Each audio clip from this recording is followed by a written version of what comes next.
So good morning to Indians and good afternoon to Professor Skarani. And it is our great pleasure to have Professor Skarani with us today.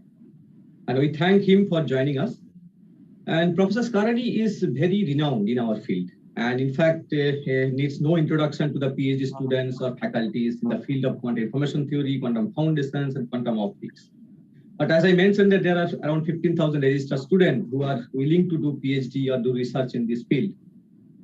So Professor Skarani is currently the full professor at NUS Singapore, and he did his PhD from École Polytechnique Lausanne and Switzerland in 2000, and did postdoc in University of Geneva in 2000 to 2003.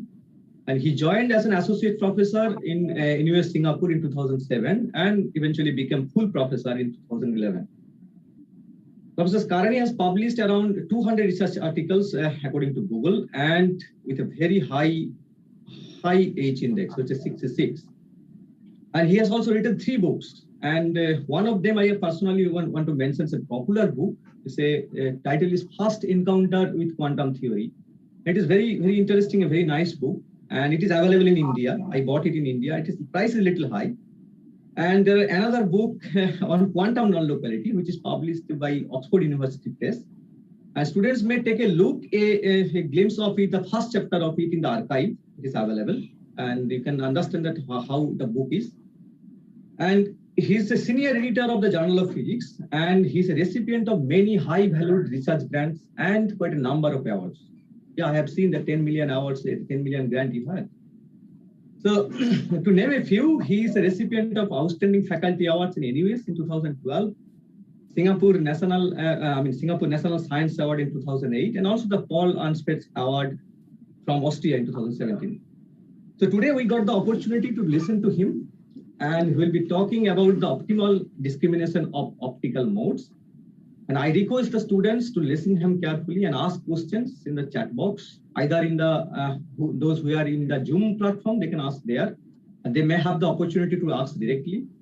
And otherwise, the student can ask the question in the YouTube as well. So with this, I would like to invite Professor Skarani to deliver his lecture. Thank you. Well, thank you very much. I'm happy to be. There's a noise here.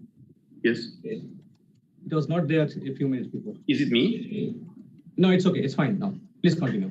Maybe you have to mute yourself. Yeah, I can mute it myself. Yes. Let's see if it works better now. Okay, so I'm very happy to be saying something today here. And let's hope that my iPad decides to work, because that's an usual share screen. And okay, so the topic I've chosen for this school is a topic that is maybe not the most frequent thing I work on, but it's a recent, it culminates in a recent work that we have done. But as you see already from the outline, it's a topic that started in 1969. And I've chosen this topic for, let's say, a positive and a negative reason. And the negative reason, or maybe the stressful part that I will convey to you, is that you will see that there is a lot of knowledge already established in this field. So for young people entering now, the entrance is a bit harder than it was for people like me, where already there were quite some knowledge in the year 2000 when I started working in quantum information, because really a lot has been done. And so it's, in a sense, you may say it's becoming harder and harder. The problems have become broader. There are many more ideas, but also there are many more people, and many things have been done in the past. And I hope you will see here that, yeah, there is a big body of knowledge established. At the same time, the positive piece of news is that what I'm going to say at the end has been published this year, right? And somehow it's obvious, you may say it's the obvious continuation. We present it as if it's the obvious continuation of what was happening before. But until we thought about that, nobody had done it, right? So bottom line, there is a lot that you have to learn if you're a young person entering in quantum information science. But there are also opportunities, and many more opportunities usually than maybe in other fields of physics that have been around for longer. So here's the plan of the talk. You can see there at the screen. I will start with something that I consider basic, state discrimination, the work of Hellstrom, 1969. Maybe some of you may know about it. Then I will move to state discrimination as a semi-definite program. I will define what a semi-definite program actually means. And then we will go to mode discrimination with a very quick introduction to optical modes, for those who may not know what these are. And finally, what we solved as a problem, the mode discrimination as a semi-definite program. Okay, so now let's start with the first part, basic state discrimination. So what is the task? Which color do we choose? We choose a nice red color.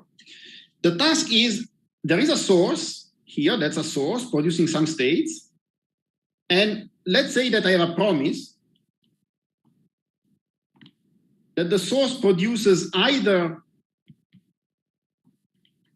row 1 or row 2. So the source can produce only 2 possible states. And my task is to determine by a measurement, is it 1 or is it 2? Right? That's the task of state discrimination in the simplest possible version.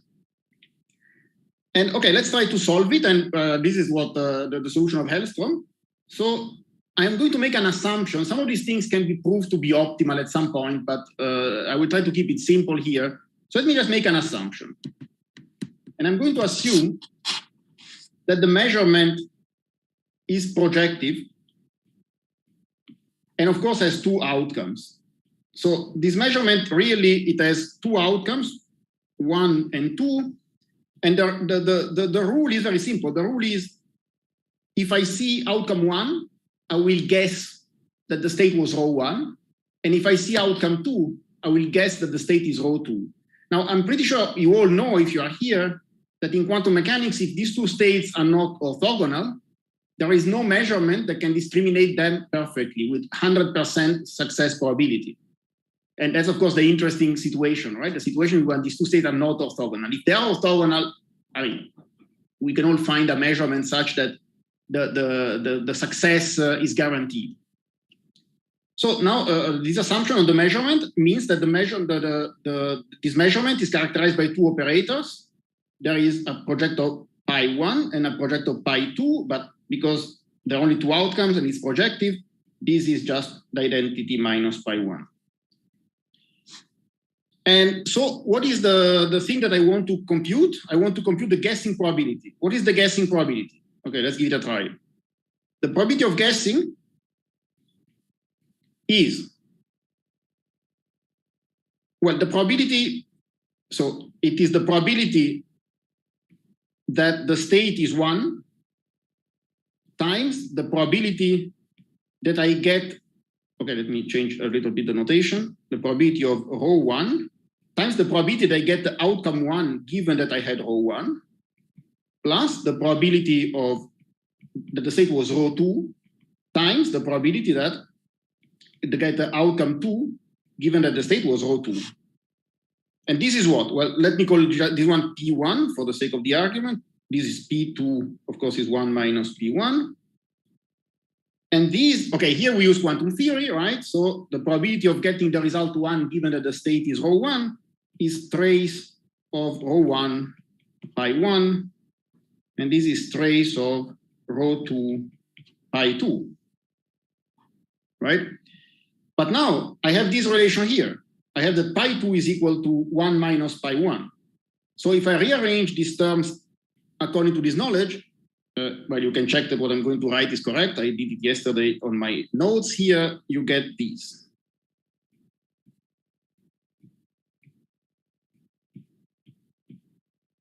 Good. And now what do we want to do? Now, of course, we don't want to stay with that because we don't know what pi 1 is. So row 1, row 2, P1 and P2 are given. These are things that are defining the problem. And now what I want to find is what is the optimal measurement.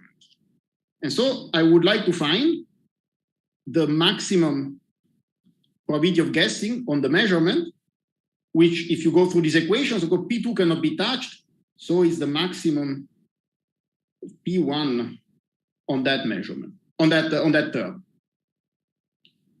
And now, well, probably you don't see immediately how to do that, but there is a canonical way of doing that. And the canonical way goes like this, is that this operator here is an operator that has some positive and some negative eigenvalues. So the idea is that P1, pi1 should be the projector on the subspace of positive eigenvalues. And I mean, this completely solves the problem, but now I'm going to solve it for you explicitly for a very special case. So let's consider a special case. The special case is P1 equal P2 equal to 1/2, and then the rho j is pure. So now I have a pure state. So let me emphasize that the problem is solved. And this, if you learn a little bit of linear algebra, you can find something like a trace distance or some operator norm that gives the maximum probability of guessing. But now I'm going to do it explicitly, just for the sake of the argument, for the case of pure states. So what do we have here? We have the probability of guessing. Let me copy the function there. Well, it's going to be 1/2 plus 1/2, that's the p's. And then I have trace of this project of pi1 that I have to find. And then psi1 minus psi2. Okay, and now what is this operator here? Well, you know, psi1 and psi2 span a two-dimensional vector space because there are two vectors.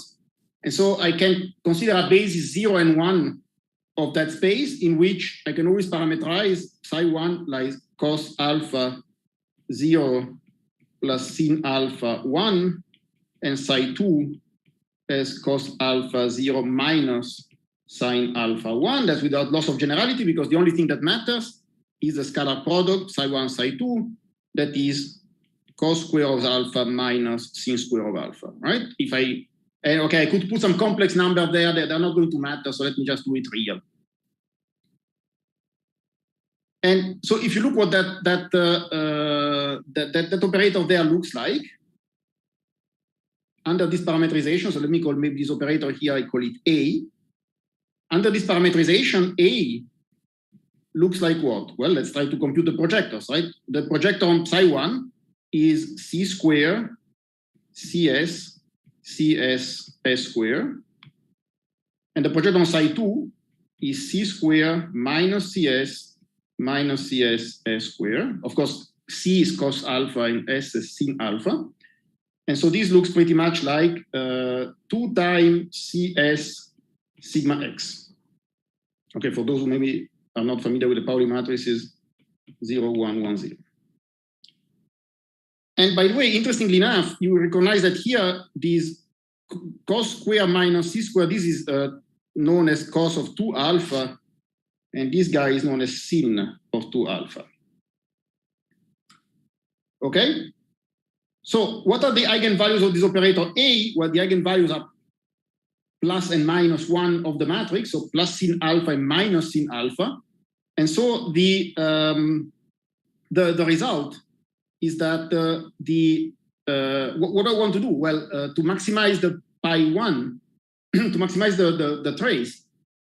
So now I want max on pi1 of these, which is max on pi1 of that.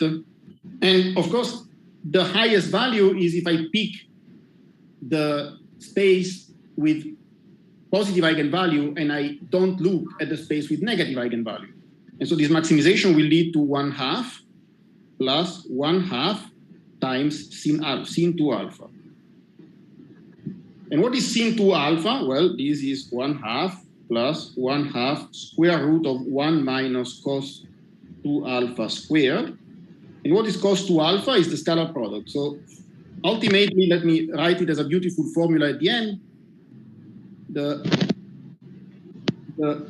maxima on the measurement on the probability of guessing for these two pure states is 1/2 plus 1/2 square root of 1 minus psi1 psi2 squared. And okay, just to again remember that this is for the case P1 equal to P2 equal to 1/2, and the states are pure. Let's just, before going on, check that this makes sense. So if I have psi1, psi2 equal to 0, these are orthogonal states. I should be able to distinguish them with full probability, and indeed, you plug 0 into that formula, you find 1. The max P guess is equal to 1. Now, the other extreme case is if psi1, psi2 is equal to 1. This is a strange case. If you think in terms of distinguishability, it means I prepare both always the same state. Sometimes I want you to guess 1, sometimes I want you to guess 2. But actually, I prepare always the same thing. Obviously, you have no chance whatsoever of guessing with more than probability 1/2, because there's no physical difference between the two states. And indeed, if you plug 1 into that formula, you find that the maximum probability of guessing is indeed 1/2. Of course, this is not a proof. The proof is what I've done before, but at least this checks that this formula kind of makes sense. Okay? So here, just let me zoom out just for a moment, if I can. Okay, so here you have the proof of Hellstrom for maximal best distinguishability of single shot of two states. Good. So now you may ask, well, great. What happens with more states?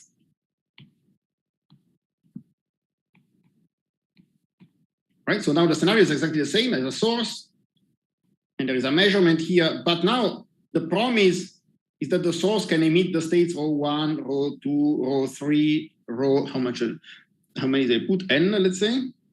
And then here there should be a measurement with all the possible outcomes. And what is the best measurement to distinguish these guys? Okay, so bad news. Apart from some very symmetric cases, there's no analytical solution known to this problem, and it's not lack of trying. So don't. I mean, maybe you're a genius and you find something, but don't go home and say, "Oh, fantastic, an open problem." This is an open problem. It's been open since 1969, and people have studied many examples. So it's one of these open problems that maybe is not worth really working on.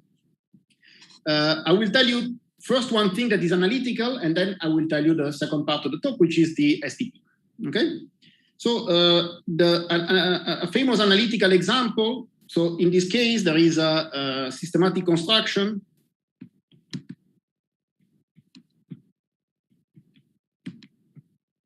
called the pretty good measurement.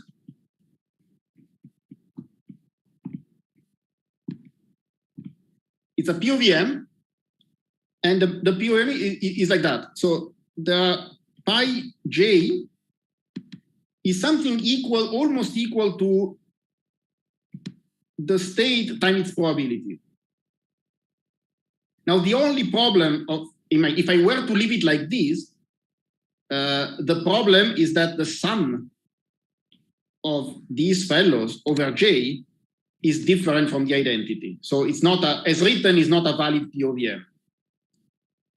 And it turns out, it's not difficult to prove, that the way to transform it into a POVM is to modify these things a little bit. And you modify them like this. You have to divide by this operator, where S, well, it's precisely what I've written before, actually, is the sum over J, Pj, rho J.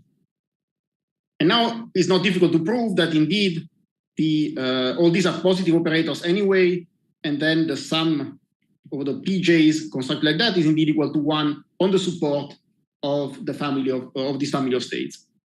So there is an identity on the span of rho j. And why is it called a pretty good measurement? Because it's not the optimal measurement. However, it has a property that can be proved. Again, here I'm going fast because I want to go somewhere else.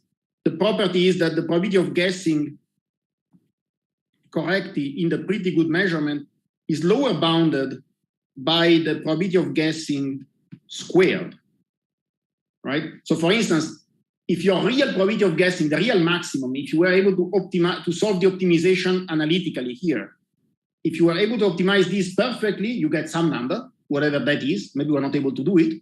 Let's say 10%. And then if you do the pretty good measurement, you are guaranteed that the probability of guessing is at least 10% squared, which is 0.1, 1%. Okay? We say, well, between 10% and 1%, there is a difference. Well, first of all, there is a bound, right? Maybe you even get closer to that. And second, it's not bad to have a construction that gives you a bound that is not too far from the optimal. If you think in terms of entropy, people will like to put logarithms in front of probabilities and transform them in entropies. Well, just a factor of 2, right? So this is just for you to know that there is this analytical construction, and for many bounds, that's a pretty decent construction.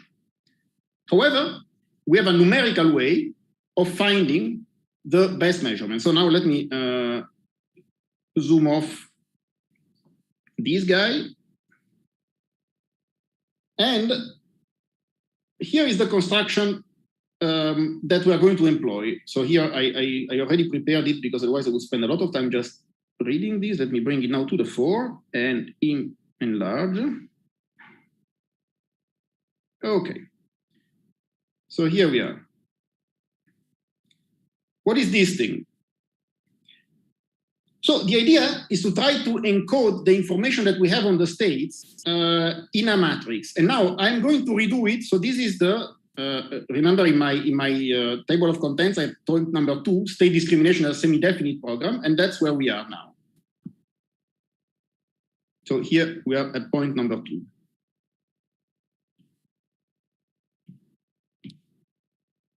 State discrimination as SDP. Okay, so let me introduce you quickly to this topic. Okay, there's a question there, I presume, or something like that. Hi, no, that's not a question. Okay, so what is the problem?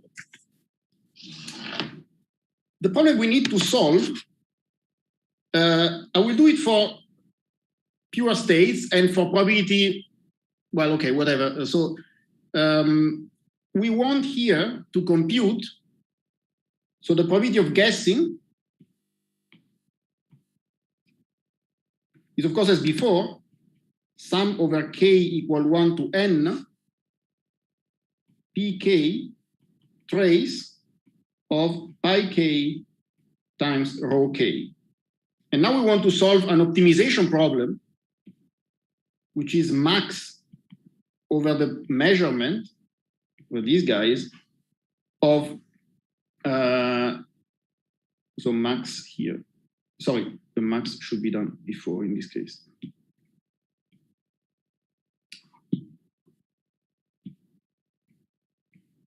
Max over the P of M by 1 by n of these. That's what we want to solve.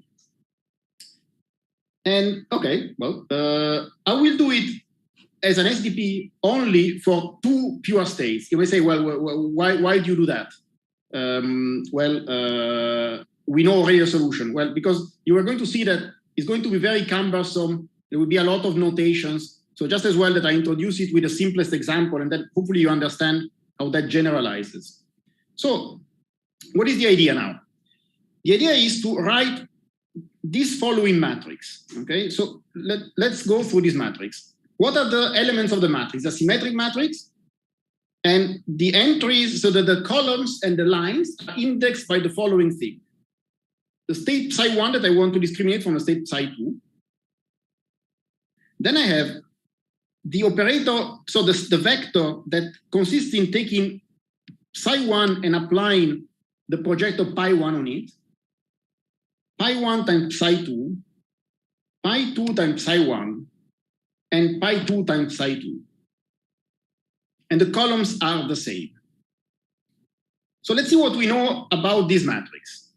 So I've already filled well, first of all, it's a symmetric, it's a Hermitian matrix, so I just have to write the upper half. What I know is that the states are normalized. So this thing would be psi1, and psi1 is 1. The same psi2 is 1. And of course, the scalar product psi1, psi2, well, is the scalar product psi1, psi2. That's not very exciting. However, there are some other elements in this matrix that are of interest. For instance, if you look at this guy, what is it? Well, if I take in a pure state, it's one of the elements that appears in my maximum, right? So in this case, maybe I should have written, sorry for that. For my example, what I want, I have the probability of guessing that is equal to, let's take 1/2 just for the sake of it, is 1/2 psi1 pi1 psi1 plus 1/2 psi2 pi2 psi2. That's the same formula. And so interestingly enough, let me maybe highlight it in some color, right? This term is here. So it's one of the things that I would like to maximize. The other thing I would like to maximize, well, you can find it a bit down the matrix. This one, you can find it here. Besides, these are not the only places where you can find these objects. For instance, what is this one? Well, if we're doing projective measurement, pi square is equal to pi, so that's the same element. So, and there's a similar one for the other one down there.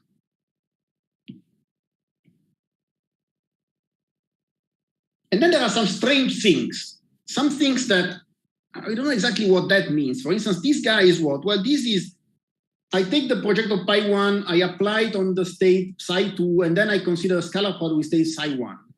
I don't know exactly what to do with that. And now comes the miracle. So if you look at these, I don't know if you know this notion of a Gram matrix. So let me squeeze this thing a little bit.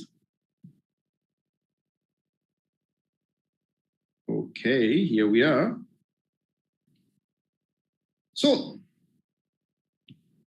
this object is what is called a Gram matrix or a correlation matrix. It's a matrix of scalar products, right? They're all vectors. All the columns in the line are indexed by vectors. And a matrix of scalar products has a very important property that the matrix is a Gram matrix if and only if it is positive semi-definite. It means it has all the eigenvalues are non-negative. And so, you see, our problem, that is this optimization, I want to now, let's go back to the optimization. I want to maximize this thing over the projectors,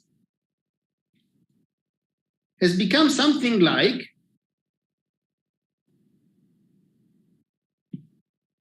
let's see if I can write it in a convincing way for all of you, maybe in purple. My problem is maximize what? Well, let's see what there is. It is 1/2. Well, for instance, I can take this element. This element is G33, right? G33 plus 1/2 is one, G66. Condition, so subject to what?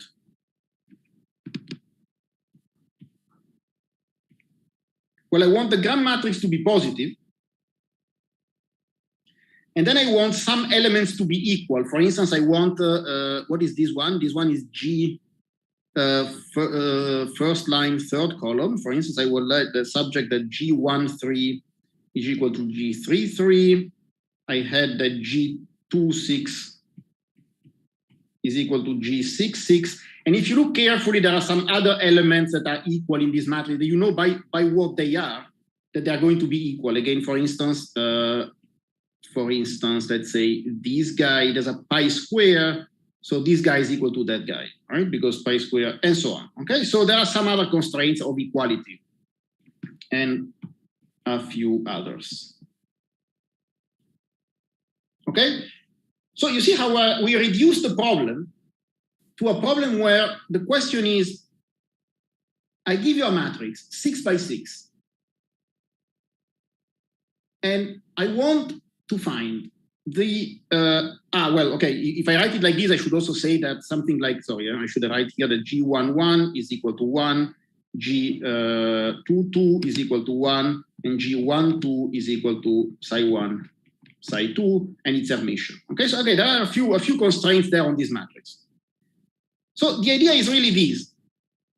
You construct this matrix with these entries. You check which entries you know well. These ones you know.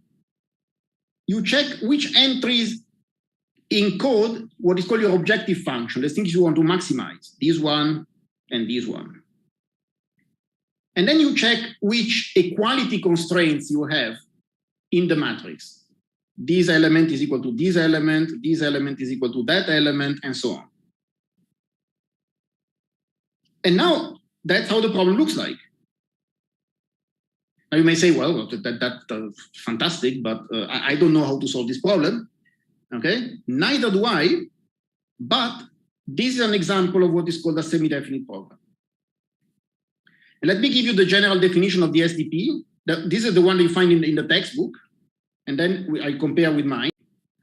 With these are matrices and a constraint of this type. With these are fixed, a matrix and a vector. Now, I don't know to which extent you see that these two problems are equal. Now, you may see, well, there's a minimum and a maximum. There are the matrices are negative, here are positive, and so on. So let me tell you what the correspondence is. So here the vector X are the entries of the matrix J that you can arrange as a vector, of course.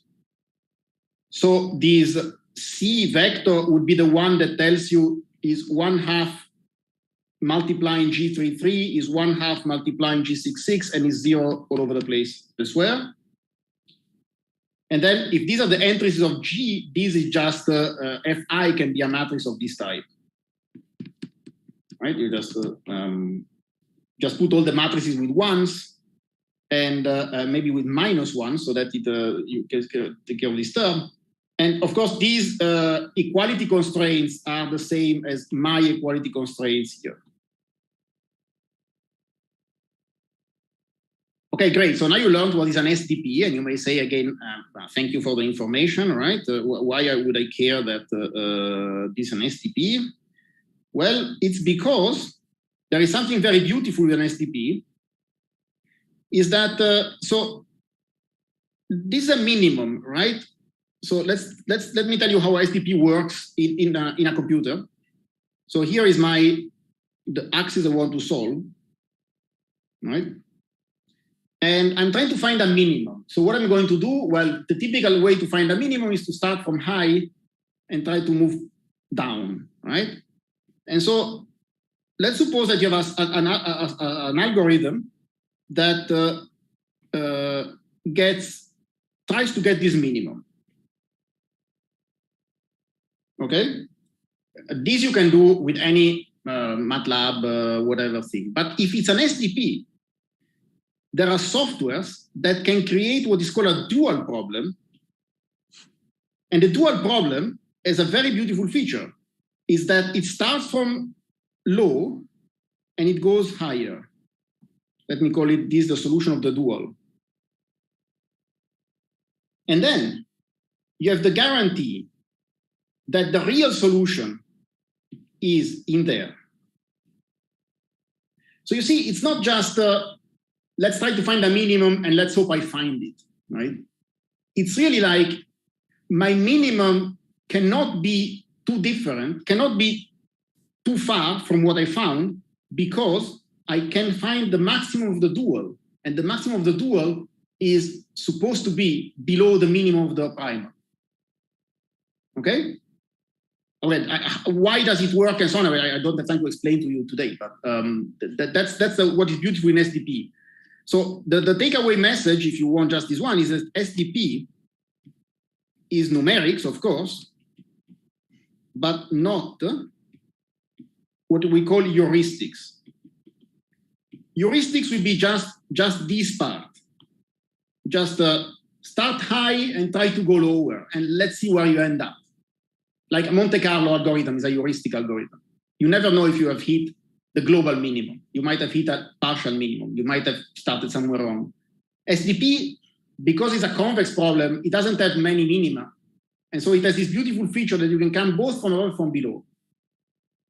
So in other words, what I told you here is that, so the summary of the second part. So maybe I have to write it. With SDP, the maximum over P of the probability of guessing can be obtained. Let me call it exactly. Exactly, of course, means within numerical precision.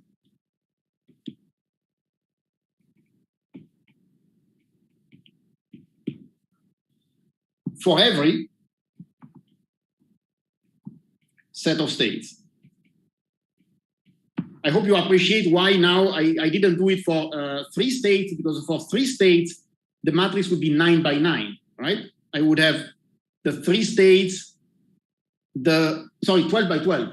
I would have the 3 states, I would have the 3 states multiplied by 1, the 3 states multiplied by 2, and the 3 states multiplied by 3. And you know, for a pedagogical course, it's enough to see the idea. Of course, if you have to program this, you have to program this, and then well, people can program much more than that. Great. So this terminates my second part. Let me summarize quickly what we have done. We have learned that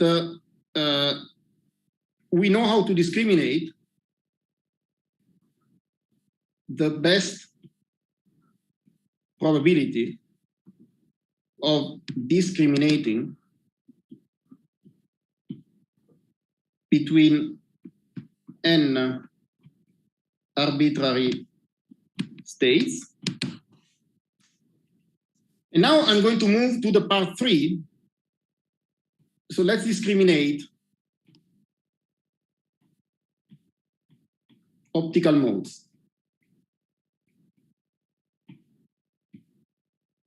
And for this, I have essentially will give you the motivation. So example, let's go a bit of zoology now. Example 1 of modes you want to discriminate, a phase. So that's the idea is like that. I have an interferometer, mirrors, and there is a phase here. And let's assume that this phase can take only some values. For instance, periodic values, 2 pi k over n with k from 0 to n minus 1.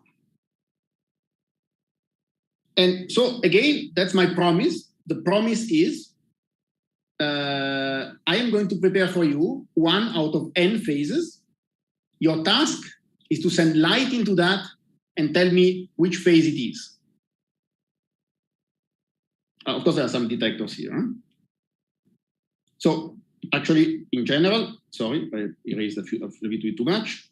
In general, here, I could put, I want the optimal measurement here to discriminate between these phases. Okay, and here you see there is a little bit of subtlety. The problem is very similar. You can think that at this stage of the interferometer, there are different states that are a function of phi k, and I want to discriminate the states that arrive there as best. But there is a small problem here that you may see, at least some of you. Here, okay, you know, another thing that you need to do in quantum information sometimes is that you need to be very interdisciplinary. So in this case, I'm going to speak as someone who knows a little bit of optics, and I would say a bit of quantum optics. And I would say, no, but I never studied optics. All that I did in my life is use QIQT or whatever it's called to power quantum circuits. Yeah, not too bad. And let me even tell you, those who only learn QIQT will never be good quantum technologists. You need to know a little bit of physics as well. It's not enough to do CNOT gates. You need to have in mind what are the kind of physical systems that, that are going to be relevant. So if you don't know optics, well, what I'm going to say is will be a bit mysterious. If you know optics, will be completely intuitive. Maybe some of you are already guessing and say, hey, you know, if I can send in a lot of light, a lot of photons, I can discriminate perfectly the phases. Why? Because the intensity predicted for this interferometer are cos square phi over 2 and sin square phi over 2. So if I send a lot of light, well, I can measure this intensity precisely, and I can discriminate these phases as well as I want. So indeed, one of the things that we want to do in, that is important to do in mode discrimination, it has what we call an energy constraint. So to make it non-trivial, I need to tell you how many photons I allow to send in. I must fix this number. Again, otherwise, the solution of the discrimination is trivial, is send in infinitely many photons and you discriminate as well as you want. By the way, this is a problem, what is called a problem of metrology. If you do in quantum metrology, phase discrimination is one of the canonical stuff that you are going to study. Another example, this comes from QKD. This comes from QKD, and in particular, I'm going to use a protocol that's called differential phase shift. I don't need to tell you how exactly it works, but it encodes the key in the following way. Imagine now a succession of light pulses, all with the same intensity. And now the key is encoded in the phase. So there is a phase here, phi 1 between these two, a phase phi 2 between these two, a phase, of course, as usual, I'm propagating light from left to right, phi 4. And then these phases, phi j, can take the value 0 or pi. And of course, this in cryptography, this would mean a bit 0 and a bit 1. Okay? So for instance, if I want to encode the sequence 0, 1, 0, I would put the phase phi 1 equals 0, phi 2 equal pi, phi 3 equals 0. That would encode the key 0, 1, 0. So what are the modes here? Well, let's see. I will do it for only 2 bits and 3 pulses. Okay, so if I have the mode where A0, 0, well, is equal to, you see, the phase of this guy, the phase of this guy is undetermined. Let me call it just A0. And then I will have plus EI phi, so plus A1 plus A2. These are the annihilation or creation operator corresponding to the pulse 0, the pulse 1, the pulse 2, the pulse 3, and the pulse 4. Then I would have what is, if I want to send the key 0, 1, well, I have to take A0, then I have a 0, but then I send a 1. If I want to send the key 1, 0, I have A0 minus A1, and then the next one must be again minus A2. You can check that this is the correct definition.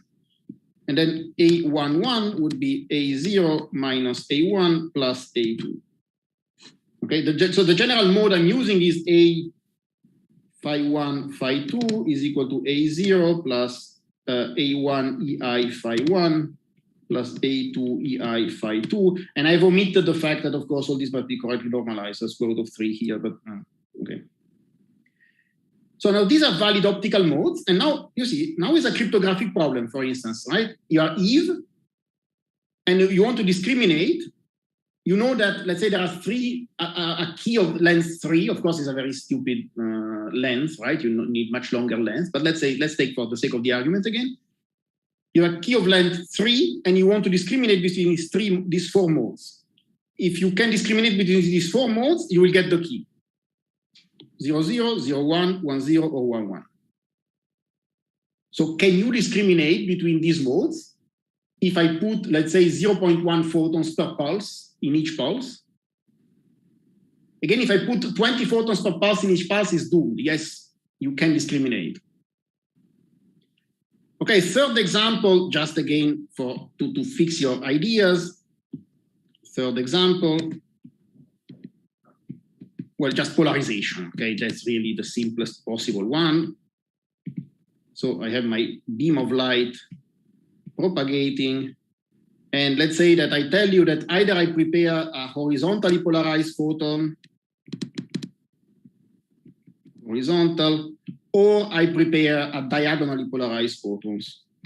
A2 is equal to, let's say, 1 over root 2 AH plus AV.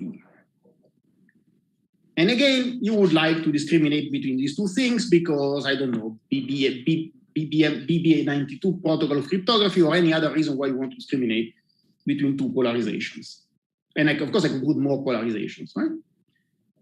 So these are the kind of problems that we are going to address. And again, think about again of this question. If I tell you that I have, for instance, a single photon in this beam, that's a single photon, 1 for n bar equal 1. What is the best state? Okay, so that's the problem. Let me show these 3 problems for a while, just for the sake of it. Here you are. So these are the kind of problems we are going to try to solve. So the difference, now we can know how to discriminate states. We are going to try to discriminate optical modes. And how does that come about?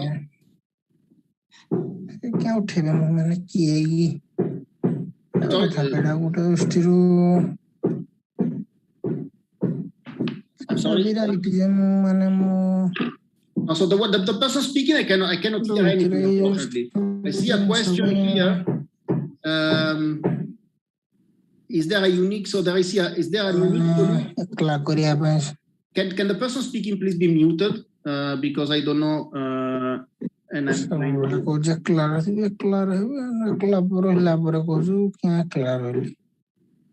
well, I will have to look at the participants and mute myself. Okay. So there are some questions here. Is there a unique solution or a central area on optimal solutions? Well, it depends on the problem, right? Usually there could be multiple solutions, but it depends on the set of states. Most of the time is unique, however. And now, is there a proof that signal and idler photon SPDC are entangled? That those are not? That's not the question I'm addressing, and maybe we can address it later if there are no questions that are relevant to the talk.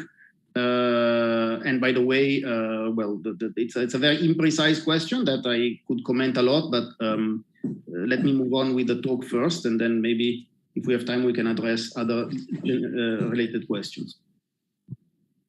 And Sumia Ranjan Dash, please mute yourself because that's how the thing works.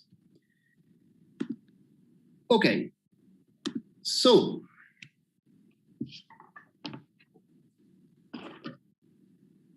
let me continue with these.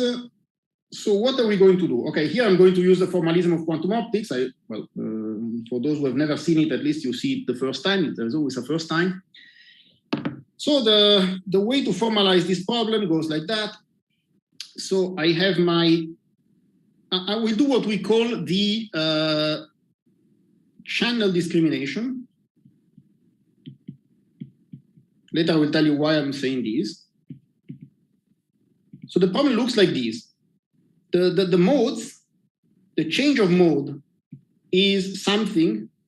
So I have a box where I encode my change of mode. But you are allowed to come in with your own light and with a reference. That's the important thing. So the person who has to discriminate, so that's you, can come in not only with a beam of light that will get encoded into the mode, but also with a reference beam. If the reference beam is classical, so let's say infinite intensity, then and only then we can assume that the state here can be called pure. Otherwise, I will tell you later what happens if you're not in this situation. So let me show you how to do that. So what is psi? Well, you create your favorite state. So psi is sum over n, Cn, and then n photons in the mode 0, in this mode 0 here. How do you write n photons in the mode 0? You write it as A0 dagger power n over square root of n factorial on the vacuum.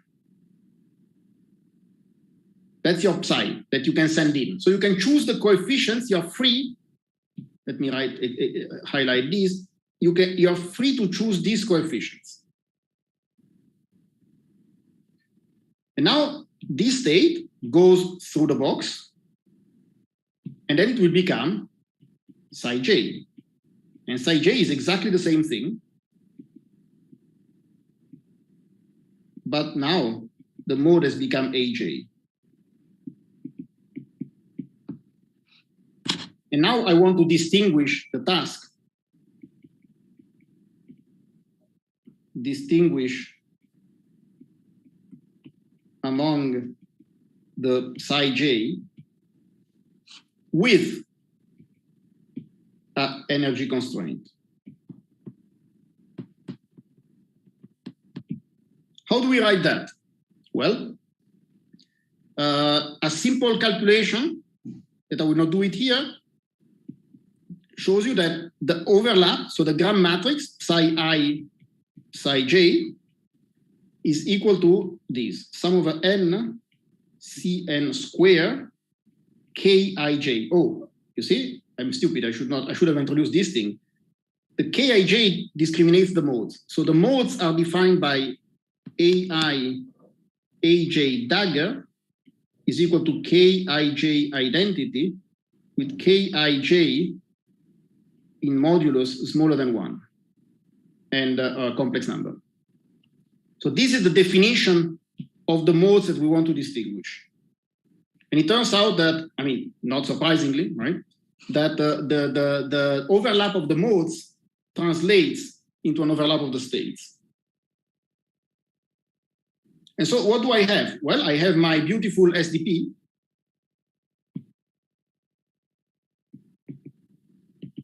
SDP would be the max over the gram matrix. Let's say all the modes are chosen with the same probability, 1 over m, sum I equal 1 to the number of modes that I want to discriminate, psi I, pi I, psi I. That's the same as before, with there's some raised, I don't know what's happening here, the 100, okay, whatever. Okay, that's the thing we want to optimize, subject to, well, the gram matrix is positive, and then some identities, in particular, some elements G, whatever, something is equal to psi I, psi j, and then yeah, that's kind of thing. That's the same problem we had before, right? SDP, maximize a linear function. So these, again, these are just some G.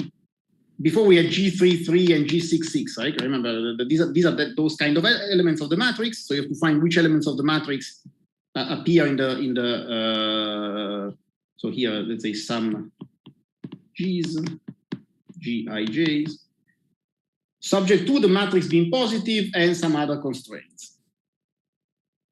But now, I told you that we need to do also the energy constraint. So in addition to this, we also have to maximize over the probability distribution Pn, these guys. So this is a function of Pn. So we need to maximize over what? Now these probabilities are what? These are positive numbers. Sum over n equals 0 to infinity of Pn must be 1. And then the famous energy constraint, sum over n Pn n is equal to n bar.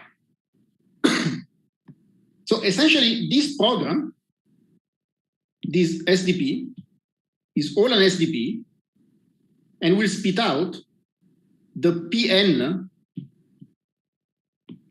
that are optimal. So the goal here, see the parameters now are not only the measurements, but also this Pn, which are related to the Cs. And again, you solve numerically this problem and you find whatever you find. Okay, we are coming to the end of the time. Of course, I could tell you some examples here that I could. So there are some questions here. Some questions that have nothing to do with this talk. Again, sorry, I'm sorry, Aniket, but I'm not a quantum optic. I'm not an optic person. So aspheric lens and so on. This is really not my field. You can ask some experimentalists.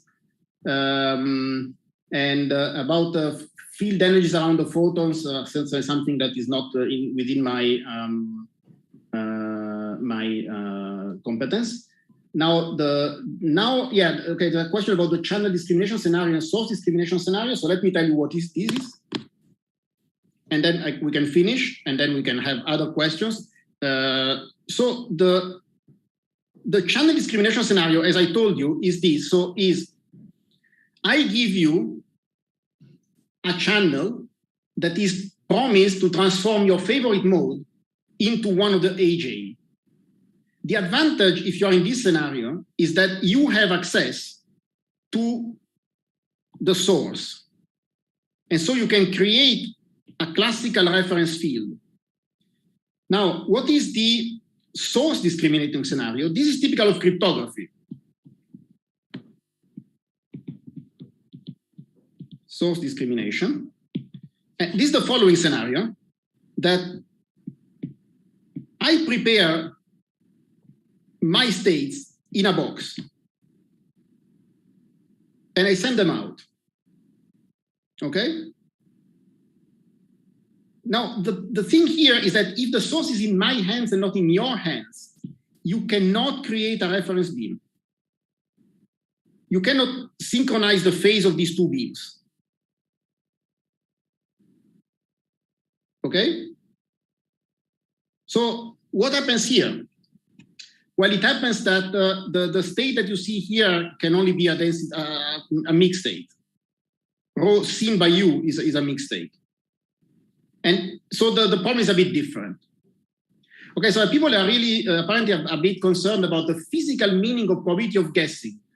Okay, so for instance, let's say we are doing cryptography. Okay, at the very elementary. So in a sense, I consider my talk finished, and then I will try to address some of these questions. The physical meaning of the probability of guessing. First of all, well, let's say that I don't understand the question, but let me try to understand it. Let's say we are doing cryptography. Okay, so there is me or Alice that encodes the bit 0 into the horizontal polarization and the bit 1 into, let's say, the horizontal plus vertical over √2. So that's, and then she sends a pulse of light that is either horizontally polarized or, let me call this D, diagonally polarized through the channel to Bob. Okay? And now here comes in our enemy Eve, that wants to learn what is the bit. So Eve wants to learn, is it H or D? And of course, the more she guesses, the less secure the channel is. Okay? So I don't know if this is enough as a physical motivation, let's say. So here we're being in quantum information, right? We have all in mind these kind of protocols like cryptography. where people want to discriminate between situations. And again, here, you probably understand that intuitively, right, without too much of an explanation, that if this pulse has a lot of photons, well, Eve will be very, very happy. Because she can just take one photon or two and make some measurements and she guesses a lot. If that pulse, however, has, let's say, 0.1 photons on average, well, Eve will not be very happy because she cannot answer, she cannot discriminate these two photons. Okay, so I hope I answered those questions. Does it aid in current digital communication techniques?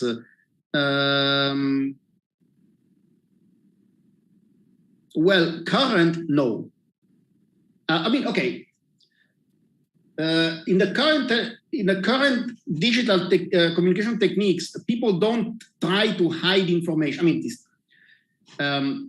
if you go to the internet, right, the goal is not to hide your web page from the one who wants to read it, right? So you would try to encode it with many photons. So these things may help in cryptography. And if you're asking if they are currently being implemented, the answer is it's beginning. Is quantum entanglement possible through quantum cryptography? The question doesn't make any sense. I'm sorry, I'm very outspoken. So when it doesn't make sense, it doesn't make sense. The opposite is the case. You can ask whether quantum cryptography is possible using entanglement. The answer is certainly yes. Right? Quantum cryptography is a protocol that uses quantum resources to, in particular, entanglement to achieve something, in particular, sending a secret message or sharing a secret key, right? So you would not use a quantum cryptography protocol to create entanglement. Creating entanglement is a matter of physics. You can create it with photons, with what is called parametric down conversion, or with other Hamiltonians. You need some interaction. What are wide applications of this field of study? Well, look, let me answer very negatively, right? I am not an application guy. I am a philosopher of science. I mean, a foundational guy. So, to be honest, applications, I don't care. Now, if you want to say what my colleagues believe that are the applications of these things, and of course, I understand that the 99% of the world cares about that. So, yeah, I'm sorry, I'm a bit on the 1% side that doesn't care about applications. But again, I think that secrecy by now is quite an interesting field, right? You hear almost every day about hacking, about the need for secret communications and so on. So indeed, I mean, if you were able to implement quantum cryptography or other primitives of this type, then your communication could be more secure. This is something I used to work on when I was young because my boss asked me to work on that. And as soon as I could, I went out of that. But there's still plenty of people doing this. Is cryptography technique more costly than the existing technique from now would be cheaper in the future from now? Again, wrong question to the wrong, correct question to the wrong person. Yes, it's more expensive, but it's not really a matter of more expensive. The question is, you see, you have to ask yourself the question, why would I buy a quantum cryptography device rather than something else?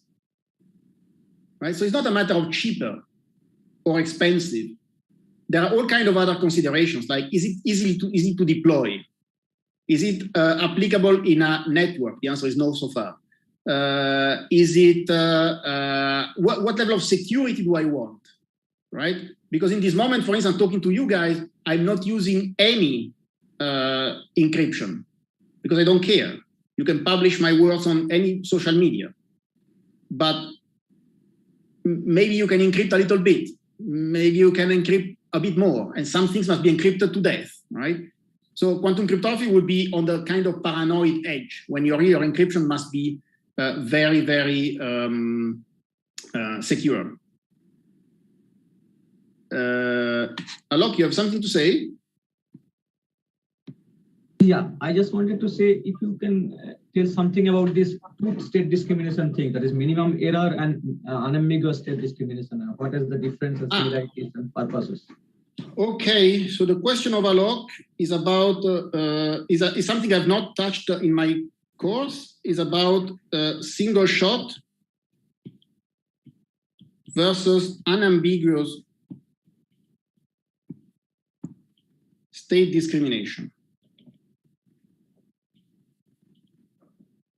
Okay, so the single shot discrimination is the one that I described for you, right? So I have, let's stay with states. Forget about modes. Huh? So I have this source that produces, let's say, psi1 or psi2, and I want to know all the time. I want an answer. So I send you the states, and you tell me either one or two, and you're going to miss sometimes. Okay, so then the probability of failure. So it is, let's say, let's put it explicitly, right?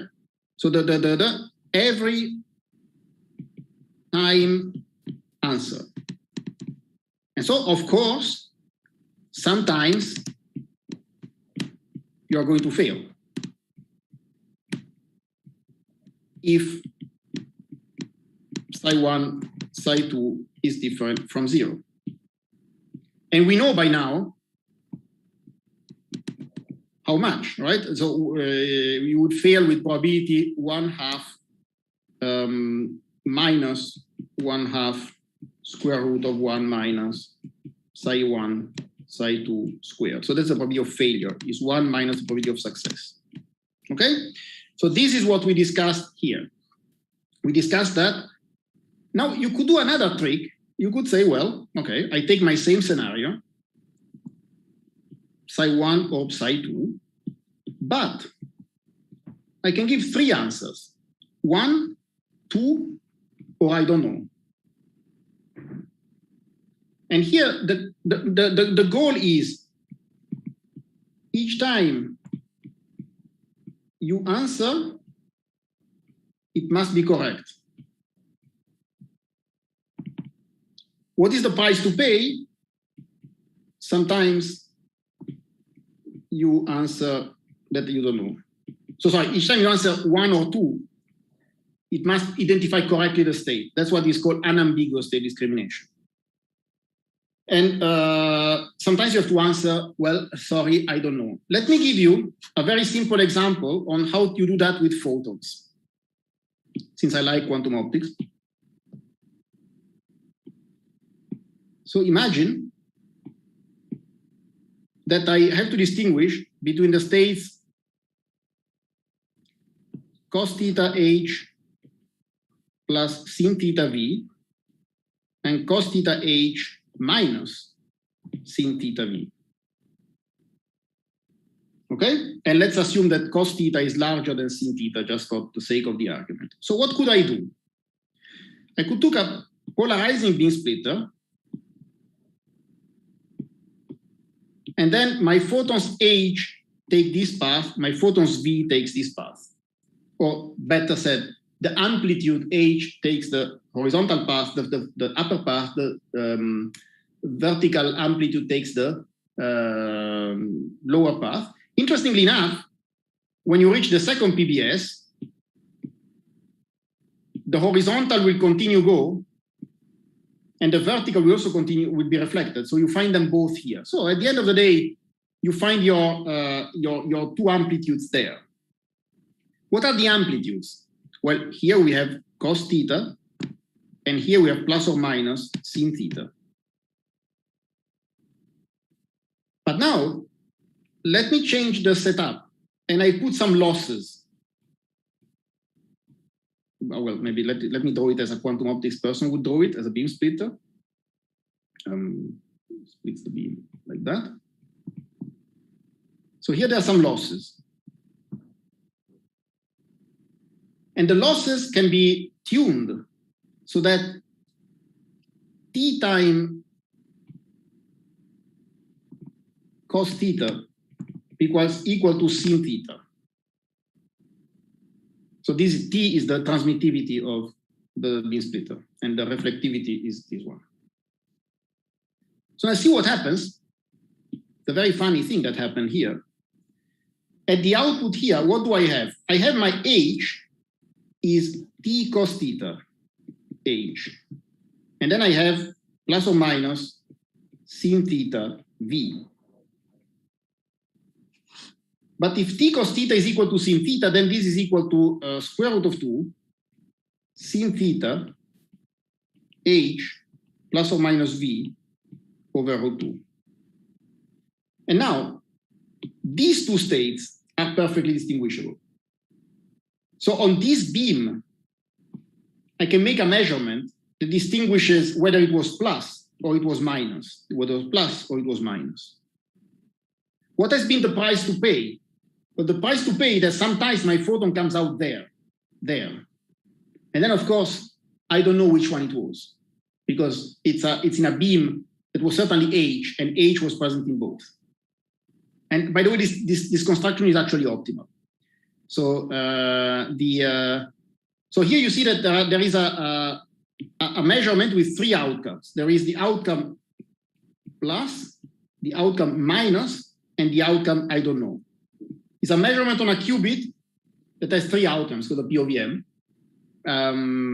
Well, the reason why it's very clear, right? There is this additional path that they can achieve. And then, yeah, this is the notion of unambiguous state discrimination. So all that I described in my talk was single shot, but in our paper, we also have unambiguous state discrimination. I think it's another important notion to know. Great. Do we have another question? Maybe the comment that when you have more than two states, then how the unambiguous state discrimination works? And just as well. I mean, in general, we don't know. In general, there's no, but you can always phrase also unambiguous state discrimination as an SDP. So yeah. All these things can be numerically achieved, but how to do it in practice? I mean, these things are not so, not so easy in a sense. I mean, this is. So in the higher dimension, it's possible, right? Because you have a chance of getting many orthogonal states. So is it possible? Well, I mean, the problem is defined by you, right? So you decide which state you want to discriminate. So of course, if I give you states that are, let's say, equally distributed in some sense, then yes, of course, the higher the dimension, the more distinguishable they become, right? Yeah. But you may want to distribute them in a very small angle anyway. So and then I will have all the hard time of the world to distinguish them. So what matters is really the scalar product. The scalar product determines everything. Yeah. I mean the gram matrix, right? The gram matrix of the matrix of the scalar product determines absolutely everything in this problem. Mm-hmm. And so if the scalar products are close to 0, then you can discriminate very well. If they are close to 1, you are in trouble. Yeah, thank you. One more thing is that in India, the SDP, I mean, semi-definite programming is not that popular. I mean, people somehow they didn't consider much. So is there any good reference to start with? That is, one can learn SDP and then can work in these areas. So which topic? The DPS? No, SDP. SDP. Oof. Yeah. I mean, SDP is a huge topic in computer science. I mean. I think, okay, for me, again, I'm one of these unconventional people, right? Mm-hmm. I learn things only when I need to learn them. So for me, the way to learn SDP is to have to solve a problem that you sure. solve, right? So is there a ready reference that can be, we can follow and the student can work with readily, I mean, without going into details of. I mean, I've given some examples here. Another very common example, although it's a different context, where I use SDP is all this device-independent quantum information, where you use SDP to assess something like the amount of randomness that you can have given a violation of Bell inequality, something of that type. Mm-hmm. It's described. I mean, the pedagogical way that I remember, I try to make it more or less pedagogical in my book on non-locality, but maybe I didn't succeed so well, right? These are a little bit, painful topics. Somehow you have to find out how to. Yeah. So also I have one more question thing, that is, you mentioned in your earlier correspondence over email, you mentioned that you have many open problems there in your this area. So is that, I mean, you can tell us that what is the ready problem that we can do and we can proceed with? Well, I mean, okay, so let me unshare these and I can share the paper. Yeah.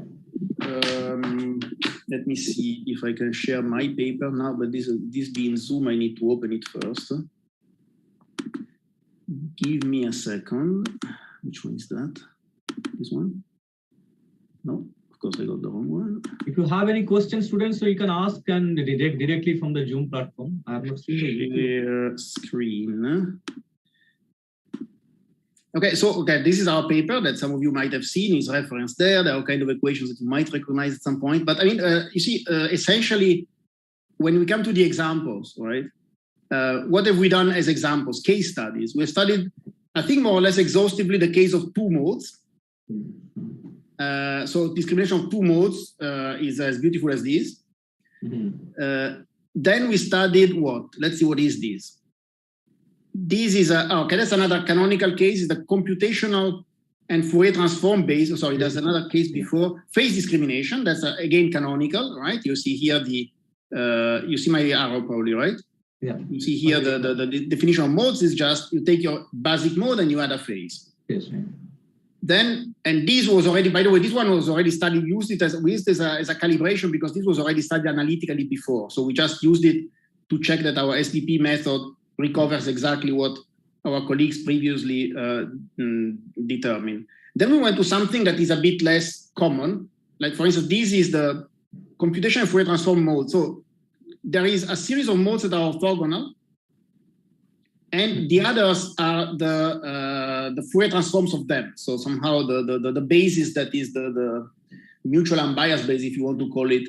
And again, you can solve these. And then what else did we do? Differential phase shift, a few modes of differential phase shift. This protocol of cryptography I mentioned before. Yeah. That's all we studied. Now, three modes. Well, we didn't study, right? So if you wanted to plot in a three-dimensional thing, they probably discriminate three modes. Or if you have any other problem that is not this one, and maybe that doesn't have a lot of symmetry, right? Because those have a symmetry, like the phase one has been solved, but just take any mode, any family of modes that you find interesting for some reason, and you can discriminate them, right? I mean, the other thing, of course, is to go beyond single shot. That's a little bit more tricky, but it can also be done, right? What happens if I have many copies of the state or many copies of the transformation and these kind of things? But I would say, I mean, for someone who wants to, for instance, to begin to do something just as an exercise, right? And maybe just take your favorite set of modes and try to program these SDPs and find the optimal. Yeah, understood. Yeah, there are potentially many problems are there. Okay, is there any question? Because this topic is, I think people are new in this topic, because the state discrimination, I think people have not studied before. But by the way, this is something I would like to, I take advantage of what you just said to say something that I find very important. Yes. It was one of the things that I regret really when I get new students in quantum information is everybody wants to rush to do, let me put it even more strikingly, right? 2 years ago, I was talking to a young assistant professor in our field, super prominent. He publishes one paper every 2 weeks and so on in a particular field. That fellow had never heard about optimal cloning. Okay? So he's flooding the world with his publications and his thinking and so on. And he doesn't know optimal cloning, which is one of the primitive concepts in quantum information, similar to state discrimination, actually related to state discrimination, related to things like the basics of quantum cryptography. So I think it's very important. I mean, we're in a transition moment, right, where quantum information is moving to something that's getting mainstream, and there is a danger that everybody rushes to the latest super sexy problem, right, that can lead them to some publication and whatever. And then we are going to form a community of ignorance that they only know what their supervisor has done, and they think their supervisor is the greatest guy in the world or the greatest girl in the world. and they will not know many things that, cloning, let's be honest, there's no research to be done on cloning. Everything has been solved. So if you are in a purely utilitarian mode, you may say, well, I don't care about cloning because I cannot publish a paper with that.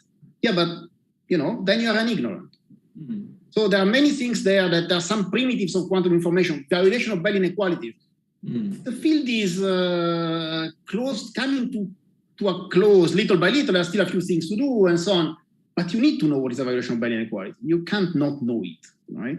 Yeah. So I think those of us that are senior have also this responsibility of also teaching the basic stuff like state discrimination and not immediately rushing the students to the latest excitement things. Yeah. You are right, actually. But there are many people here, they know about the Bell inequality. So, I mean, that you said that the same thing happened here. But I personally feel that this talk is very nice, and I personally want to proceed along this direction. But one comment here, you can take a look. That is, he's saying that saying that syllabus of our academic courses are not like that. So, can you suggest some literature for beginners? Well, by now there are many textbooks. The thing is that I tend to think, okay, I don't have a favorite textbook in quantum information, to be honest. Of course, the Nielsen and Chuang is still, everything there is outdated. But again, in my spirit of knowing the basics, I think that that's still a very good reference. I mean, these two people made an amazing effort in 1997 or wherever it was published, 2000 something, to write that textbook.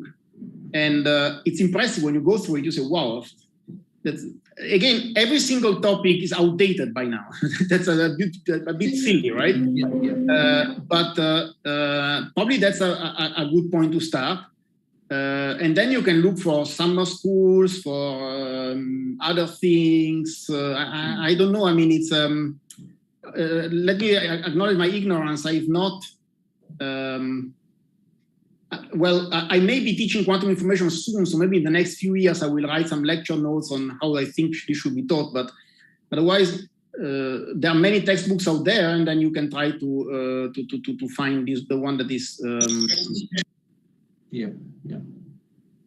Some people want to start researching these or how to know where to start. Well, where to start, of course, the very, very simplest way to start is, of course, probably my book that was not mentioned, 6 Quantum Pieces. This is a book that I've written. It's a lecture. I forgot to mention it, yes. Right?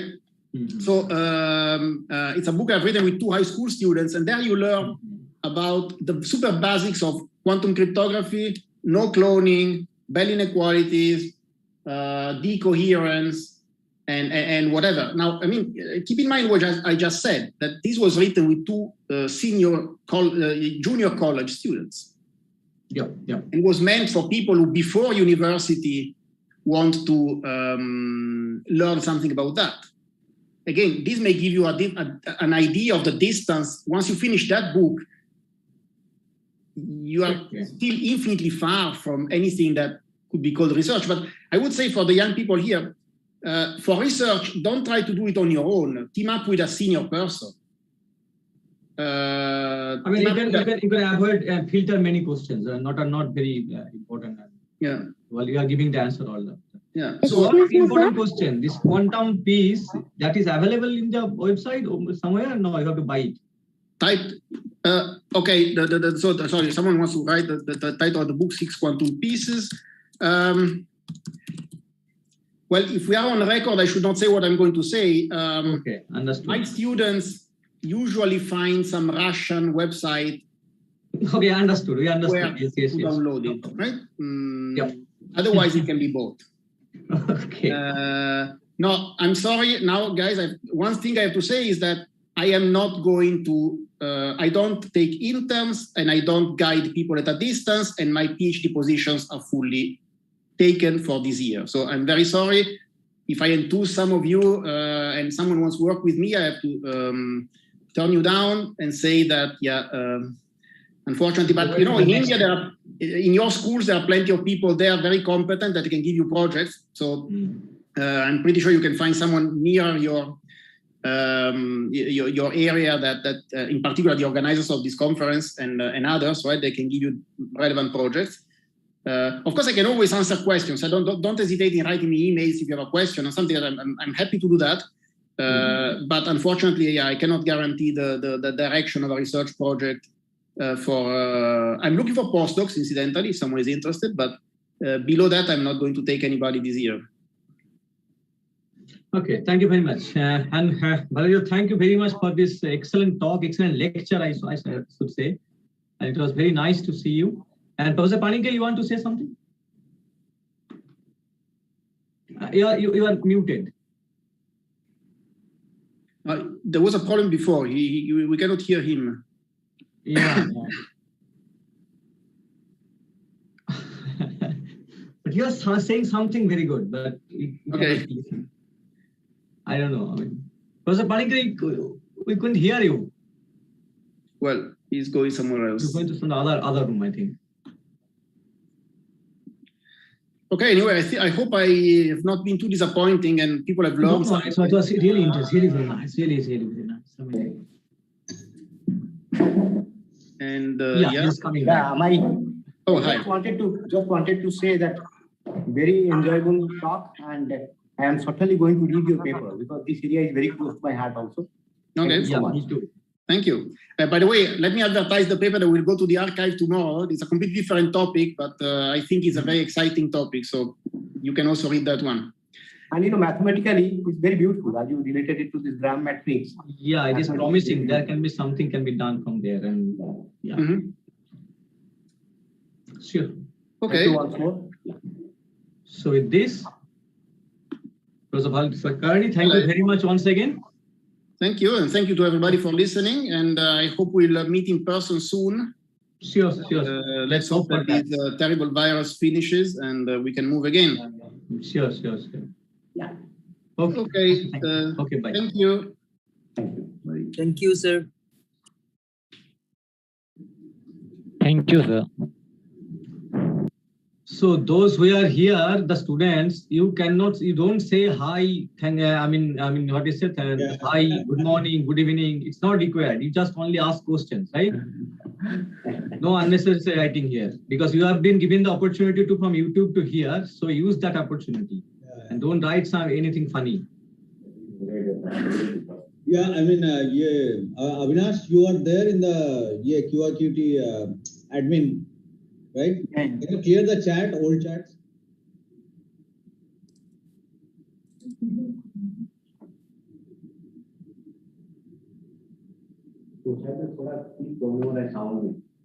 You're not able to hear me. Yeah, I'm able to hear you. When I talk, video is going, but. There are so many. Thank you.